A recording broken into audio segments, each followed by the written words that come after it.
bike কিনে লাভ দুইটা বেটা কিনা একটা 10টা রুটে 5টা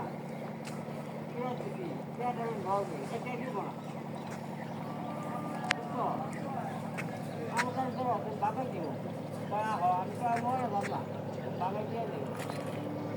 বেটা লাগবে তারপর কিনা বলবো আমার কি লক্ষ্য বেটা 5টা মাল আমার বেটা আমার 20 টাকা